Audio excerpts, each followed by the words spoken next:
বিশ্ব বাংলা 24 বিশ্বায়নে বাঙালিয়ানা।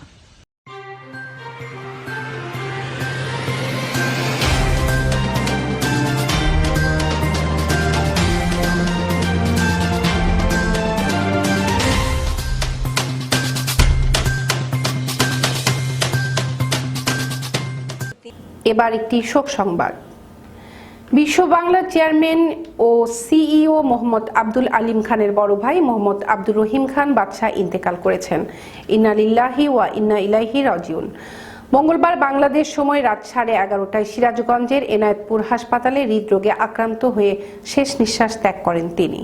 আটঘরিয়া পৌরসভার কেন্দ্রীয় মাদ্রাসায় জানাজার নামাজের পর পারিবারিক কবরস্থানে তাকে দাফন সম্পন্ন হয়েছে।